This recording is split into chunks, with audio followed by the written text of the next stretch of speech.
मेरे पास ऐसा कुछ अलग से बोलने को नहीं है साथियों कि जो आप लोगों को पता ना हो। मैं सिर्फ आश्चर्यचकित हूं कि वो व्यक्ति जिसको शर्म से डूब मरना चाहिए वो खुले मंच पे और टीवी चैनलों पे आकर हंस के स्वीकार करता है कि मैंने क्या क्या बेवकूफियां नादानियां करी और मैंने क्या क्या जनता के साथ विश्वासघात किया। कल शाम को वही फर्जीवाल जी टीवी में आकर बोलते हैं कि आपको फर्जी बिल भरने की आवश्यकता नहीं है, मैं उन्हें माफ करूंगा। देखिए वो खुद स्वीकार कर रहा है कि उसके शासन में उन्होंने पिछले 10 साल के अंदर हम लोगों को गंदा बदबूदार पानी तो दिया और उसका झूठा बिल भी हमारे ऊपर थोपा। उसको खुले मंच पे स्वीकार किया उन्होंने टीवी पे। और उन्हें आज भी इस बात की याद क्यों आई? क्योंकि उनको लगा कि अब उनका सिंहासन जो है वो डोल चुका है। अब जनता समझ चुकी है, बार बार के उनके रोने पे उनके बुलावे पे नहीं जाएगी। मैं सिर्फ आप लोगों से हाथ जोड़कर निवेदन करता हूं और आप लोगों को अपने संगठन की तरफ से विश्वास दिलाता हूं कि आपके बीच के तो भाई जो है ये आज भी आपके साथ है, कल भी आपके साथ होंगे और आने वाले समय में भी आपके साथ होंगे।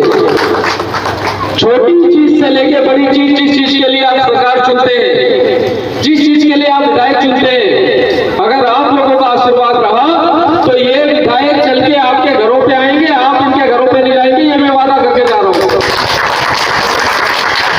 सरकार की सभी योजनाएं आपके खुद के मोहल्ले में होंगी। छोटी छोटी आरडब्ल्यू जो बनी होती है वो सिर्फ अपनी आरडब्ल्यू को देखती है, अपनी कॉलोनी को देखती है। पर मैं विश्वास दिलाता हूं हमारा एक भी विधायक जहां भी होगा तो वो आरडब्ल्यू खुद संचालित करेगी सरकार को। वो खुद फैसला करेगी कि उसके मोहल्ले में, उसकी गली में क्या काम करना है, कैसे करना है और कब करना है। विधायक सिर्फ और सिर्फ उसके लिए एक हस्ताक्षर बनेगा, एक सिर्फ साइन करने के लिए बनेगा। आप लोग जो आदेश दोगे उसको करवाने के लिए एक साइन करेगा। पर सरकार के पास जाने की आपको कोई आवश्यकता नहीं पड़ेगी। छोटा काम होगा, बड़ा काम होगा, जो भी होगा सरकार आपके दरवाजे पर आकर करेगी।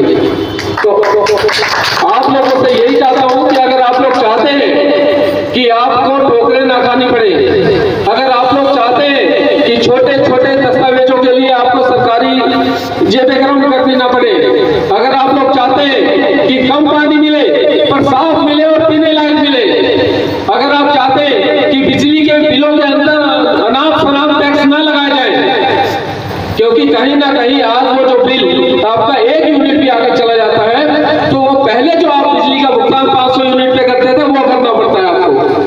कभी आप उसको कैलकुलेट करके देखें कि वो जो बिल आज आप दे रहे हैं, बेशक 201 पर दे रहे हैं, मैं ये कहता हूँ कि सब नहीं दे रहे पर कुछ तो दे रहे हैं, वो पूरी कॉलोनी का भार दे रहे हैं। गर्मियों में एक परिवार ऐसा नहीं है जो बिल ना देता हो और वो सर्दियों की सारी जमा पूंजी आपकी निकाल देता है। कभी आप लोग हिसाब कीजिएगा, अगर यही बिजली का बिल मात्र 2 से 3 रुपए यूनिट आपको मिले और हमेशा मिले तो आप भिखारी थोड़ी कहलाएंगे।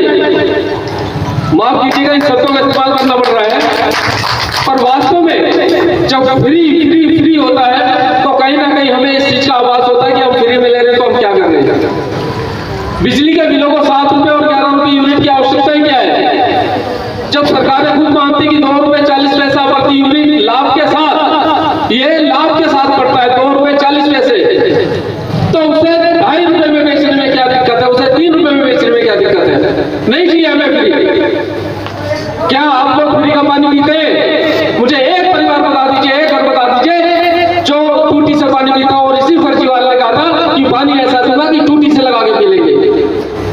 तो मैं उसको चैलेंज देता हूँ, आज वो बुराड़ी विधानसभा में, तिवारपुर विधानसभा में तो कोई भी एक घर चुन ले और वहां पर टूटी से मुंह लगाकर पीने की छोड़े, एक चम्मच में पानी लेकर पिला दे, अगर उसको ना इलाज करवाने की जरूरत पड़ जाए दोबारा।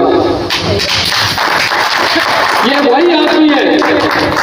अरे हम लोग जो रोज कमाते हैं, रोज खाते हैं अपने परिवार के लिए, हम लोग अपने बच्चों की कभी झूठी कसम खाने की सोच भी नहीं सकते। ये वही आदमी है जो शीला दीक्षित के सरकारी कार्यालय में कितने एसी लगे हैं उसकी बातें करता था, पर 54 करोड़ के अपने शीश महल की बात नहीं करता। ये वही आदमी है जो ब्रीफकेस ले रहा था कि मेरे पास इतने सबूत है कि पुलिस सरकार को अंदर कर दूंगा, पर उस सरकार में से, माफ कीजिएगा, उस सरकार का समर्थन नहीं करता हूं, पर यह कहना चाहूंगा कि उस सरकार में से एक व्यक्ति जेल नहीं गया, और ये बिना सूटकेस के सब बारी बारी जेल में जा रहे हैं। आखिर ऐसा क्यों है, क्यों जा रहे हैं? बिना धुएं के आग नहीं लगती, हम सबको पता है। बिना चिंगारी के कभी भी दावानल नहीं टूटता, हम सबको पता है। बिना छोटी सी बात के झगड़ा नहीं होता, हम सबको पता है।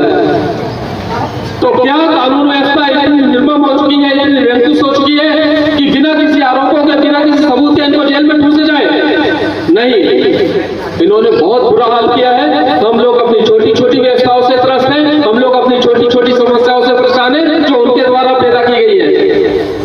पर ऊपरी सिरों तक इन्होंने परेशान कर रखा है, खाली हमें परेशान नहीं कर रखा है। तो इस परेशानी को वास्तव में बदलना है, और अपने भाइयों को जो हमारे समाज के विषय ने क्या आवश्यकता पड़ी चुनाव लड़ने की? अपने घर में बैठे हुए कमा रहे थे, खा रहे थे, अपने बच्चों का पालन पोषण कर रहे थे, क्या आवश्यकता थी इनको आवश्यकता सिर्फ इस तरह से जान पड़ी जब इन्होंने देखा, इन्होंने सोचा, इन्होंने मंथन किया इस चीज का कि हाँ, वास्तव में आवाज उठाना ही विकल्प है, इसके अलावा कुछ नहीं है। क्योंकि जब तक आवाज नहीं उठाई जाएगी तब तक आवाज पहुंचेगी नहीं, और आवाज नहीं पहुंचेगी तो परिवर्तन नहीं आएगा। उस परिवर्तन के लिए कहीं ना कहीं हम लोगों को आहुति अपनी जरूर देनी पड़ेगी। इतने बड़े भगवान श्री राम के द्वारा बनाए गए पुल के अंदर एक लेरी ने भी